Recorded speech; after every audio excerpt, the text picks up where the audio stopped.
ورحمة الله وبركاته. إن الحمد لله نحمده ونستعينه ونستغفره ونعوذ بالله من شرور أنفسنا ومن سيئات أعمالنا. من يهده الله فلا مضل له ومن يضلل فلا هادي له. وأشهد أن لا إله إلا الله وحده لا شريك له وأشهد أن محمدا عبده ورسوله. يا أيها الذين آمنوا اتقوا الله حق تقاته ولا تموتن إلا وأنتم مسلمون. يا أيها الناس اتقوا ربكم الذي خلقكم من نفس واحدة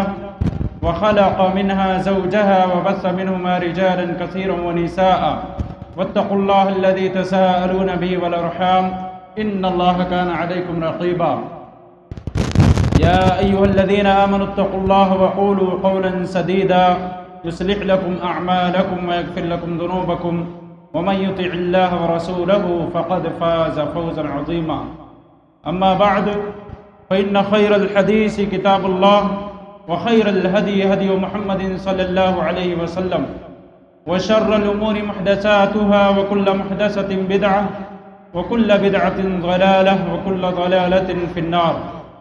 أعوذ بالله السميع العليم من الشيطان الرجيم. بسم الله الرحمن الرحيم. الذي خلق الموت والحياة ليبلوكم أيكم أحسن عملا وهو العزيز الغفور. سب سے پہلے ہم تمام قسم کی حمد و ثنا بڑائی و کبریائی اللہ وحدہ لا شریک کے لیے بیان کرتے ہیں، جس نے ہمیں پیدا کیا اور ہم پر بے شمار احسانات کیے. بعد درود و سلام ہو تمام انبیاء کرام علیہم السلام پر، خصوصاً نبی آخر الزمان خاتم النبیین رحمت للعالمین جناب محمد رسول اللہ صلی اللہ علیہ وآلہ وسلم پر. حاضرین مجلس، دینی و ملی بھائیوں، آج کے اس پروگرام میں میں آپ لوگوں کو جس عنوان کے تحت خطاب کروں گا وہ ہے اعمال کا جائزہ لینا، اعمال کا محاسبہ کرنا. میں نے آپ کے سامنے سورۃ الملک کی آیت نمبر 2 کی تلاوت کی ہے، جس میں اللہ رب العالمین نے فرمایا الذی خلق الموت والحیاۃ لیبلوکم ایکم احسن عملا. اللہ جس نے موت اور زندگی کو پیدا کیا، لیبلوکم ایکم احسن عملا، تاکہ تمہیں آزمائے کہ تم میں عمل کے اعتبار سے کون بہتر ہے، کون زیادہ بہتر عمل کرنے والا ہے. اس آزمائش کے پیش نظر، اس آزمائش کے مقصد سے اللہ رب العالمین نے زندگی کو پیدا کیا اور موت کو پیدا کیا، تو اس کا بھی مقصد ہے. موت اگر دیکھا جائے تو یہ دنیا دارالامتحان ہے، یہاں پر بندے کی آزمائش ہو رہی ہے. یہاں کوئی بھی لمحہ ایسا نہیں ہے کہ جس لمحے میں ہم آزمائش سے خالی ہیں. ہر وقت انسان جب دنیا میں آتا ہے اور آنے کے بعد جب وہ مکلف ہو جاتا ہے، اس وقت سے لے کر کے موت کے آ جانے تک انسان ہر طرح سے ہر وقت میں پوری طرح سے اس بات کا مکلف ہے کہ اللہ رب العالمین کے بتلائے ہوئے طور طریقے کے مطابق اور نبی اکرم صلی اللہ علیہ وسلم کے بتلائے ہوئے طور طریقے کے مطابق اپنی زندگی کو گزارے. محترم حضرات، اس دنیا میں اللہ رب العالمین نے جس آزمائش کے مقصد سے ہمیں پیدا کیا، وہ آزمائش ہے کہ ہم میں عمل کے اعتبار سے کون ہے بہتر ہے، کون زیادہ بہتر عمل کرنے والا ہے.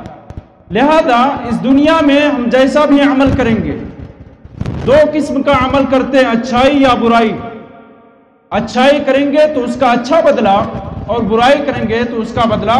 یہ چیز ہر بندے مومن کو پوری طرح سے معلوم ہے، اور صرف بندے مومن کو نہیں بلکہ کفار کو بھی، جو اللہ پر ایمان نہیں رکھتے، وہ بھی اس بات پر یقین رکھتے ہیں کہ دنیا میں خیر اور بھلائی کرو گے تو پھر دنیا سے چلے جانے کے بعد اچھے رہو گے، اور اگر ایسا نہیں ہوگا تو برا انجام ہوگا. بہرحال وہ کس پر بھی ایمان رکھتے ہوں، مگر اس طرح کی بات ہے کہ سوچتے ہیں کہ اگر اچھے رہیں گے تو بہتر سلوک ہوگا، سورگ میں داخل ہو جائیں گے، اور اگر برائی کریں گے تو نرک میں جانا ہوگا. محترم حضرات، ہمیں اس دنیا میں جو کچھ بھی عمل کرنا ہے وہ کر لیں قبل اس کے کہ ہمارے پاس موت کا فرشتہ آ جائے، کیونکہ ہمارے پاس بس اتنا ہی وقت ہے جب تک کہ ہماری سانس چل رہی ہے، تب تک ہمارے لیے پورا اختیار ہے کہ ہم اچھائی یا برائی کے جو عمل کرنا چاہیں وہ کرتے رہیں۔ اور جیسے موت کا فرشتہ آتا ہے، جیسے ہی اللہ رب العالمین موت کے فرشتے کو بھیجتے ہیں روح کو قبض کرنے کے لیے، اسی وقت سے سمجھ لیجئے کہ جزوی طور پر اعمال کا اثر ہونے لگتا ہے۔ اگر بندہ مومن اس دنیا میں صحیح طور طریقے کے مطابق اپنی زندگی گزارتا ہے، نیک لوگوں میں سے وہ رہتا ہے، تو پھر اللہ کی طرف سے وہ فرشتے آتے ہیں جو خیر اور رحمت والے فرشتے، جو اللہ رب العالمین کی بشارت لے کر کے بندے مومن کے پاس آتے ہیں کہ اے بندے مومن تجھے جنت کی بشارت ہو، اے بندے مومن اللہ تعالیٰ تجھ سے راضی ہے، اور اس طرح پھر اس کی روح کو وہ قبض کر لیتے ہیں۔ اور جب فرشتے بندے مومن کو روح کے قبض کرنے کے تعلق سے بتلاتے ہیں اور یہ بات بتلاتے ہیں کہ تمہیں جنت کی بشارت ہو اور اللہ تعالیٰ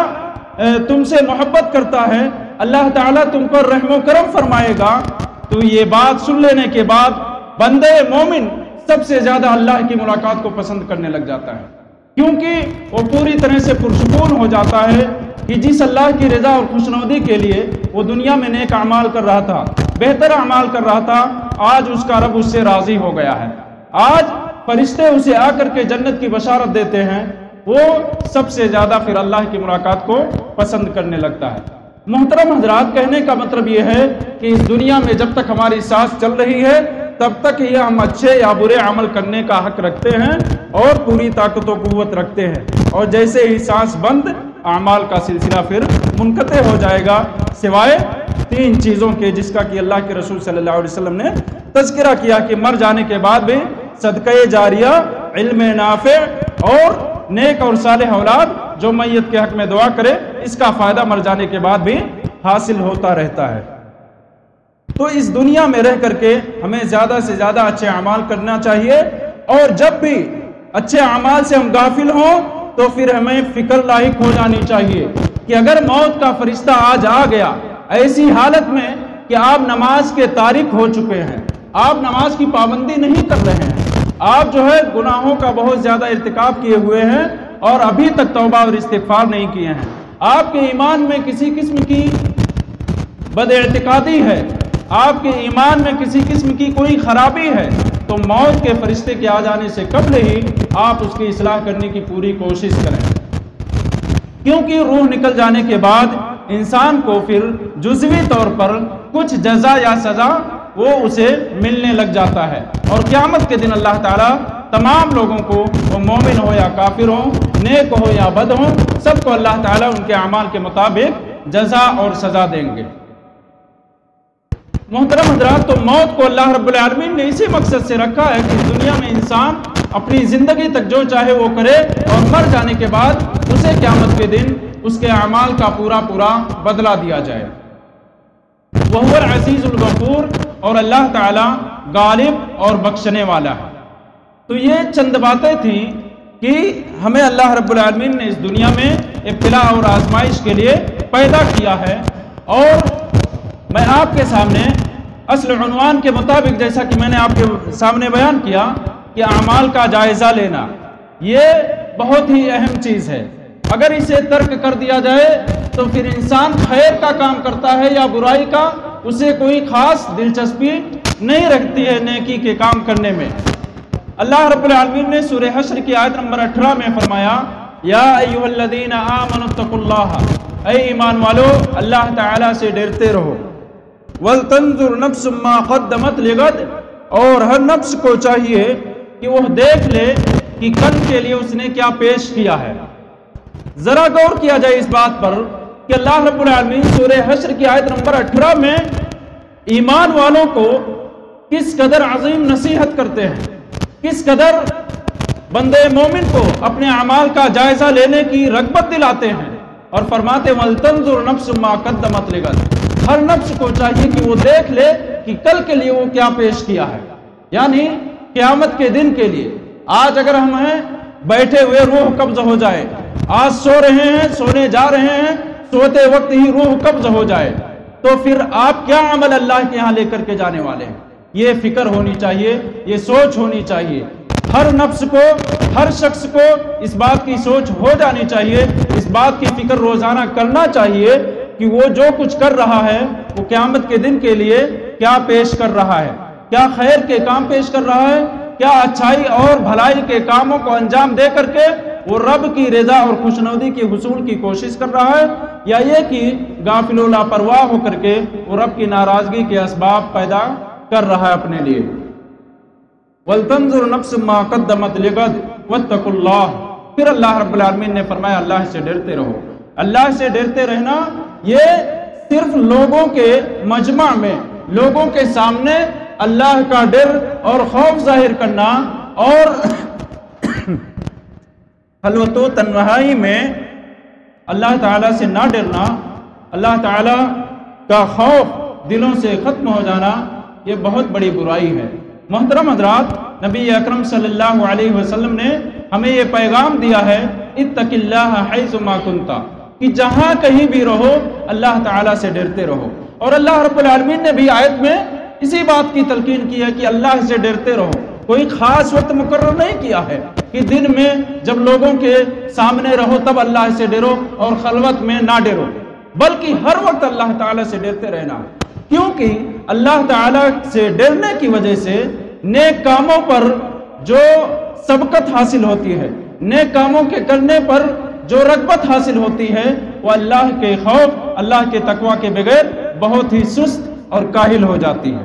جب اللہ کا خوف بندہ مومن کے دل میں بٹھا رہتا ہے تو پھر وہ تنہائی میں ہو یا جلوت میں ہو، یعنی لوگوں کے سامنے ہو یا اکیلا کہیں پر بھی ہو، وہ اللہ تعالیٰ سے جب ڈرتا رہے گا تو برائی کے کام انجام دینے سے حتی الامکان بچنے کی پوری کوشش کرے گا۔ اللہ رب العالمین نے مزید آگے فرمایا اس آیت کریمہ میں، ان اللہ خبیر بما تعملون، بے شک تم جو کچھ بھی کرتے ہو اللہ رب العالمین اس سے باخبر ہیں۔ آج کہیں اگر کیمرہ لگ جاتا ہے تو چور چوری کرنے سے باز آنے لگتا ہے، زناکار بدکاری کرنے سے باز آنے لگتا ہے، شرابی اگر پہلے سے احساس ہوتا ہے کہ لوگ دیکھ لیں گے تو پھر ہماری پٹائی ہوگی اور طرح طرح کی باتیں ہوں گی، تو پھر وہ بھی جب تک شعور رہتا ہے، سمجھ بوجھ رہتی، وہ بھی اجتناب کرتا ہے، بچتا ہے۔ تو بہت سارے مجرم یہ کیمرہ دیکھ کر کے جرم کے ارتکاب سے بھاگنے لگتے ہیں، جرم کے ارتکاب سے روک جاتے ہیں۔ اور اگر بندے مومن کے دل میں اللہ کا تقوی حقیقی معنوں میں پیدا ہو جائے تو کیمرہ رہے یا نہ رہے اسے کوئی مطلب نہیں ہے اس سے، وہ تنہائی میں ہو یا جلوت میں ہو، وہ ہر وقت اللہ سے جب ڈرے گا تو برائیوں سے بچنے میں اسے کافی مدد ملے گی، اور جب برائیوں سے بچتا رہے گا اور نیکی کے کام وہ کرتا رہے گا تو یقین جانیے اللہ کی رضامندی اور خوشنودی اسے ضرور حاصل ہو جائے گی۔ قرآن کریم پڑھتے ہوں گے، اس میں کئی مرتبہ آپ پائیں گے کہ متقی لوگ کامیاب ہو گئے، متقی لوگ جنت میں ہوں گے، متقی لوگ باغات اور چشموں میں ہوں گے۔ تو طرح طرح کی آیات اللہ رب العالمین نے نازل فرمائی ہے، لہذا ضرورت ہے کہ ہمارے دلوں میں اللہ کا تقوی پیدا ہو اور اس کے لیے ہمیں کوشش کرنا ہوگا۔ اللہ رب العالمین نے ایمان کی نعمت دے کر کے ہم پر جو احسان کیا ہے، اس دنیا میں سمجھ لیجئے اتنا بڑا احسان کسی اور پر نہیں ہوا ہے۔ آپ یقینی طور پر فقیر ہو سکتے ہیں، مالی طور پر آپ کی حالت بری ہو سکتی ہے، لیکن ایمان کی جو نعمت آپ کو حاصل ہو گئی ہے اس سے بڑھ کر کے اس دنیا کی کوئی نعمت نہیں ہے۔ اس نعمت کی وجہ سے آپ اللہ کے فضل و کرم سے جنت کے مستحق ہوں گے، اور جس بندے کو یہ نعمت حاصل نہیں ہوئی ہے وہ دنیا کی ساری دولت اللہ کی راہ میں خرچ کر دے اور اسے ایمان حاصل ہو جائے تو ایسا ممکن نہیں ہے، کیونکہ نہ تو وہ خرچ کر سکے گا اور نہ ہی اسے ایمان حاصل ہو سکتا، جسے اللہ تعالیٰ گمراہی ہی میں رکھے۔ یعنی جس بندے کو اللہ تعالیٰ ہدایت نہ دے ایسا بندہ کہیں ہدایت نہیں پا سکتا۔ لہذا اللہ نے جو ہمیں ہدایت دی ہے یہ اللہ کا بہت بڑا احسان ہے۔ اپنی فقیری کو برداشت کر لیجئے، اپنی محتاجگی کو برداشت کیجئے، آپ پر جو مصائب و پریشانیاں آ جائیں خوشی خوشی اللہ کی تقدیر، اللہ کی رضا سمجھ کر کے برداشت کر لیں، کیونکہ ایمان جیسی عظیم نعمت اس دنیا میں سوائے بندے مومن کے کسی اور کو حاصل نہیں ہے۔ لہذا ہم اپنے ہر عمل کو دیکھ لیں جب بھی کوئی عمل کریں تو اچھائی کا ہے یا برائی کا ہے، اس کا جائزہ لیتے رہیں، اور بہت کوشش کریں کہ روزانہ جیسے ہم اپنے دکانوں کا حساب و کتاب رکھتے ہیں، یا کم از کم بہت زیادہ نہیں تو مہینے میں، یا اس سے بھی کم تو سال بھر میں ہم جو ہے اپنی دکانوں کا اور اپنی کمپنیوں کا کہ کیا ہمیں حاصل ہوا ہے، کیا نقصان جا رہا ہے، ان سب کا حساب و کتاب رکھتے ہیں۔ بندے مومن کو چاہیے کہ ان سب حساب و کتاب کے ساتھ ساتھ اپنے اعمال کا بھی حساب و کتاب لے لیں۔ رات کو سونے سے پہلے آج کل ہمارا طور طریقہ بن چکا ہے کہ موبائل استعمال کریں گے، گانے بجانے سن لیں گے، کچھ ادھر ادھر کی نیوز اور خبریں پڑھ لیں گے اور اس کے بعد سو جائیں گے۔ اللہ کے رسول نے جو دعا سکھلائی وہ دعا پڑھنے کی توفیق نہیں ہو پاتی، اور اگر اسی طرح خاتمہ ہو گیا تو ہم پھر کیا لے کر کے جا رہے ہیں، اس کا بھی کوئی جائزہ سونے سے پہلے نہیں لے رہے ہیں۔ تو محترم حضرات، ہمیں چاہیے کہ اپنے اعمال کا جائزہ لیتے رہیں، اور بہت زیادہ اگر ہر وقت نہیں ہو سکتا تو کم از کم رات کے وقت سونے سے پہلے اپنے اعمال کا جائزہ لیتے رہیں کہ سونے تو جا رہے ہیں، کہیں ایسا نہ ہو کہ پھر اٹھنے کا موقع نہ ملے۔ سونے جا رہے ہیں، کہیں ایسا نہ ہو جائے کہ اٹھنے کا موقع نہ ملے، کیونکہ زندگی اور موت یہ اللہ کے ہاتھ میں ہے۔ جب تک وہ زندہ رکھا ہے ہم زندہ ہیں، اور جب ہمیں موت دے دے گا ہم کو مر جانا ہوگا۔ اس دنیا کے سب سے بڑے بادشاہ بن جائیں تب بھی اپنی موت کا دفاع نہیں کر سکتے ہیں، نہ موت کے فرشتے کو آنے سے روک سکتے ہیں، نہ موت کے وقت میں کوئی تاخیر کر سکتے ہیں۔ لہذا ہمیں چاہیے اللہ تعالیٰ سے ڈرتے رہیں اور اپنے اعمال کا جائزہ لیتے رہیں۔ اور سونے سے پہلے میں نے اس لیے کہا ہے کہ سونے سے پہلے ضرور اپنے اعمال کا جائزہ لیتے رہیں، کیونکہ سونا بھی موت ہے۔ موت، سونا بھی یہ موت صغریٰ ہے۔ ہم جب سو جاتے ہیں تو دنیا میں کیا ہو رہا ہمیں کچھ خبر نہیں رہتی، ہم کچھ پتہ لتا نہیں رکھتے ہیں کہ دنیا میں کیا ہو رہا ہے یا ہمارے گھر میں ہی کیا ہو رہا ہے جب ہم نیند کی حالت میں ہوتے ہیں۔ اور یقینی طور پر یہ صرف میں نہیں کہہ رہا ہوں کہ یہ سونا موت ہے، اللہ کے رسول صلی اللہ علیہ وسلم کی حدیث آپ پڑھے ہوں گے، سو کر اٹھنے کے بعد کی دعا پڑھتے ہوں گے، الحمدللہ الذی احیانا بعد ما اماتنا والیہ النشور۔ ہر قسم کی تعریف اللہ کے لیے ہے جس نے ہمیں زندہ کر دیا ہمیں موت دینے کے بعد۔ تو ہم روزانہ زندہ ہوتے ہیں اور روزانہ مرتے بھی، یہ موت صغریٰ ہے۔ جو مر جاتے ہیں یہ موت صغریٰ ہے۔ یہ سمجھ لیجئے کہ یہ چھوٹی موت ہے کہ جس موت کے بعد ہمیں دوبارہ زندگی اسی دنیا میں ملتی رہتی ہے، کہ اپنی زندگی کے ایام جو ہے اپنی زندگی کے ایام جو دنیا میں باقی رہ گئے ہیں اس کو ہم گزارتے رہیں۔ سورہ زمر کی آیت نمبر 42 میں اللہ رب العالمین نے یہی پیغام دیا ہے کہ اللہ یتوفی الانفس حین موتہا، اللہ تعالی روحوں کو قبض کر لیتے ہیں ان کی موت کے وقت، واللتی لم تمت فی منامہا، اور جن کی موت کا وقت نہیں آتا ان کی روحوں کو بھی اللہ تعالی قبض کر لیتے ہیں۔ کب؟ فی منامہا، ان کے سونے کے وقت میں۔ تو سوتے وقت ہماری روحیں قبض ہو جاتی ہیں، سانس تو چلتی رہتی ہے، اسی لیے تو یہ موت صغریٰ ہے۔ اور جہاں سانس کا چلنا بھی بند ہو جائے وہاں موت کبریٰ آ گئی کہ اب اس دنیا میں آپ زندہ نہیں ہو سکتے، البتہ قیامت کے دن اٹھائے جائیں گے جب حساب و کتاب ہوگا۔ لہذا اب اگر دیکھا جائے تو کتنی بڑی فکر کی بات ہے ہمارے لیے کہ سونا جب یہ موت ہے تو بہت ممکن ہے کہ اس موت کے لاحق ہو جانے کے بعد ہمیں موت کبریٰ بھی ایسے ہی لاحق ہو جائے اور ہم بیدار نہ ہو سکیں۔ تو یہی پیغام دیا، یہی بات اللہ تعالیٰ نے آگے ذکر فرمائی ہے، اللہ یتوفی الانفس حین موتہا واللتی لم تمت فی منامہا فیمسک التی قضی علیہا الموت۔ تو جن پر موت کا فیصلہ ہو چکا ہوتا ہے اللہ تعالیٰ اس کی روح کو پوری طرح سے قبض کر لیتے ہیں، پوری طرح سے روح کو قبض کر لیتے ہیں۔ یعنی سوتے وقت ہر کوئی سوتا ہے، اللہ تعالیٰ اس کی روح کو قبض کیے رہتے ہیں۔ تو جس پر موت کا فیصلہ آ چکا ہوتا ہے کہ یہ بندہ سوئے رہے گا اور اسی حالت میں اس کی موت آئے گی، تو اللہ تعالیٰ اس کی روح کو واپس نہیں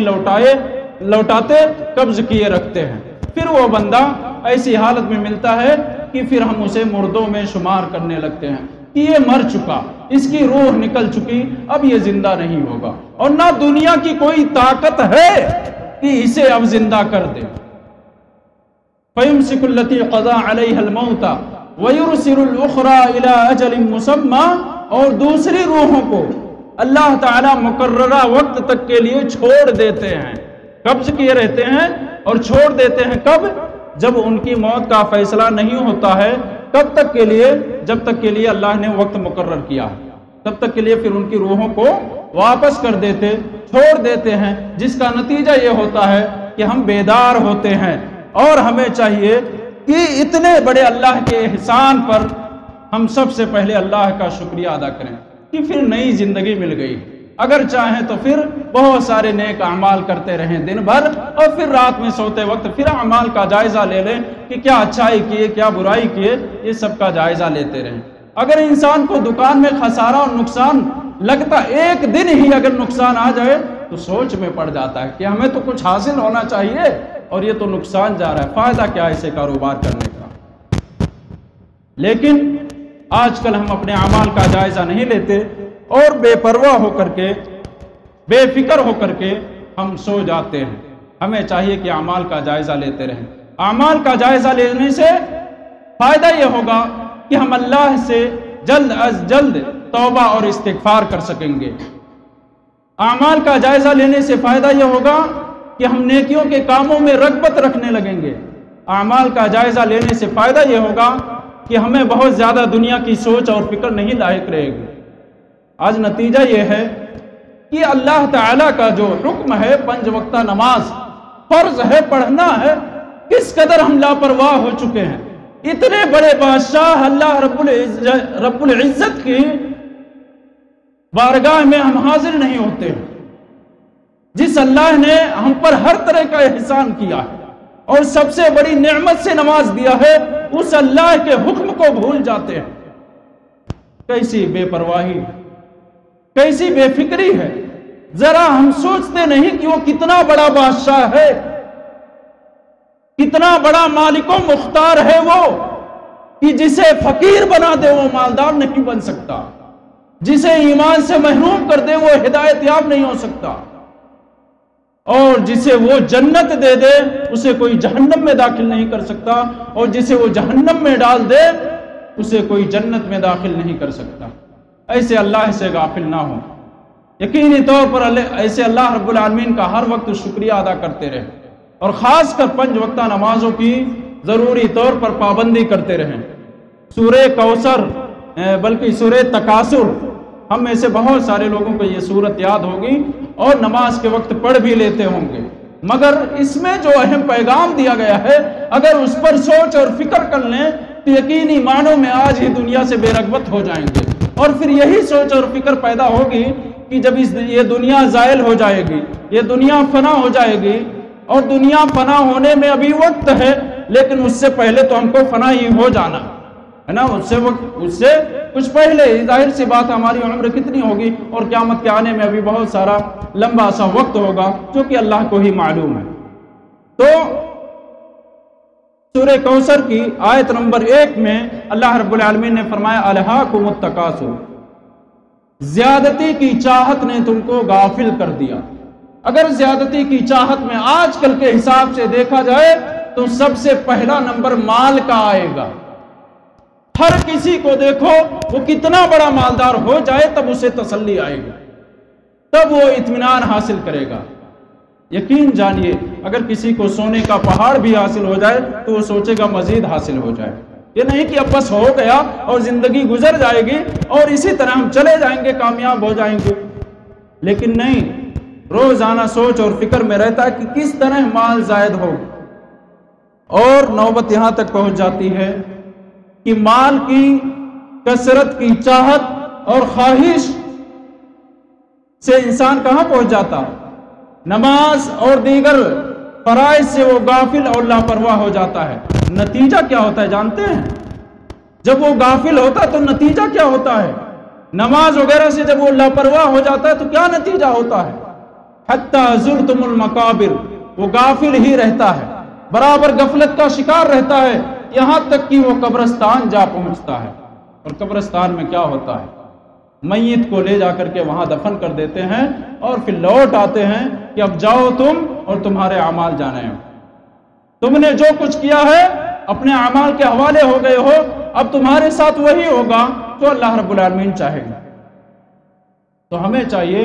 کہ اس طرح غافل اور لاپرواہ نہ بنے۔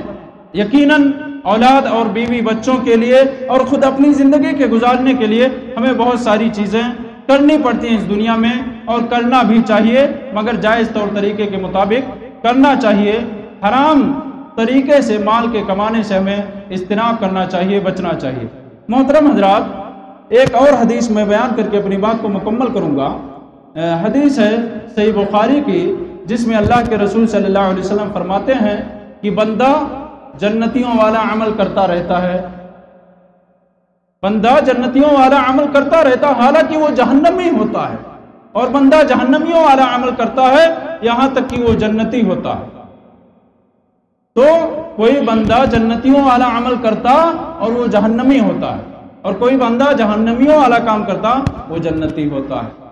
وَإِنَّمَا الْأَعْمَالُ بِالْخَوَاتِيمِ، اعمال کا دار و مدار خاتمے پر ہے۔ آپ 70 سال کی عمر پا چکے تھے، آپ کافر تھے،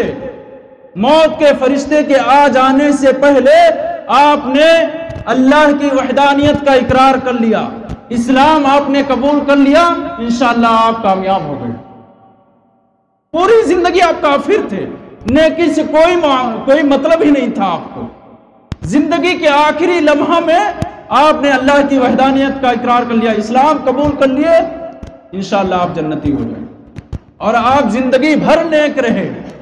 زندگی بھر خیر کے کام کرتے رہے، اور موت کے وقت میں اگر آپ پھنس گئے، اگر آپ ایسے وقت میں عقیدے کی اصلاح نہیں کیے رہے ہوں گے، مشرک ہی رہے ہوں گے، یا اسی طرح اور بھی بہت ساری عقیدے کی خراب چیزیں جو ایمان کے منافی ہیں، ایمان کے خلاف ہیں، جو ایمان کی نفی کر دیتی ہیں، ایسی چیزوں کے شکار رہے ہوں گے اور روح نکل جائے گی، تو نتیجہ پھر کافروں والا ہوگا۔ لہذا ہمیں ڈرتے رہنا چاہیے اس بات سے کہ کہیں ایسا نہ ہو کہ ہمارا خاتمہ برے لوگوں کے اعمال پر ہو، جہنمیوں والے اعمال پر ہو کہ ہم جہنمی بن جائیں۔ اور ہمیں کوشش کرتے رہنا چاہیے کہ ہم ہر وقت نیکی اور خیر کے کام کرتے رہیں، تاکہ جب بھی ہمارا خاتمہ ہو تو انشاءاللہ خیر اور نیکی کے کام کرتے رہیں گے، اور کسی نہ کسی خیر اور نیکی کے کام پر ہمارا خاتمہ ہوگا انشاءاللہ۔ تو اللہ تعالیٰ کے ہاں اعمال کا اعتبار خاتمے پر ہوگا۔ آپ زندگی بھر کیا تھے؟ ٹھیک ہے، مسلم تھے، ٹھیک ہے، آخری وقت میں کیا تھے آپ؟ اگر آخری وقت تک بھی مومن اور مسلم تھے تو انشاءاللہ شروع میں اگر جنتی نہیں ہو سکے تو انشاءاللہ بعد میں جنت میں تو داخلہ ہونا ہی ہونا ہے۔ مگر آپ زندگی بھر اگر مومن تھے اور لاسٹ وقت میں پھنس گئے، آپ کفر و شرک والے عقیدے پر تھے، اور ایسے ہی وقت میں آپ کی روح قبض ہو گئی، تو پھر نتیجہ بہت بھیانک ہوگا، یعنی آپ جو ہے پھر پھنس جائیں گے۔ تو آخری حالت یعنی جس پر انسان کی موت ہوتی ہے اسی کا اللہ کے یہاں اعتبار کیا جائے گا۔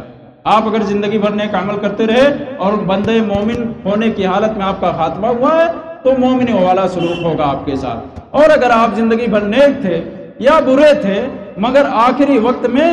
آپ کافر تھے، مومن نہیں تھے، تو پھر آپ کے ساتھ کافروں والا ہی سلوک ہوگا۔ بس یہ چند باتیں تھیں جن کو میں نے اللہ کی توفیق سے آپ کے سامنے بیان کیا۔ امید کرتا ہوں کہ اللہ رب العالمین ہمیں ان ساری باتوں کے ذریعے اپنی اصلاح کرنے کی توفیق عطا فرمائیں گے۔ اے اللہ ہماری غلطیوں کو درگزر فرما، اے اللہ ہمیں زیادہ سے زیادہ نیکیاں کرنے کی توفیق عطا فرما، اے اللہ اس دنیا میں جب تک ہمیں زندہ رکھے ایمان پر رکھے، اور جب بھی ہمارا خاتمہ ہو ایمان پر۔ آمین۔ وآخر دعوانا الحمدللہ رب العالمین۔ السلام علیکم ورحمۃ اللہ وبرکاتہ۔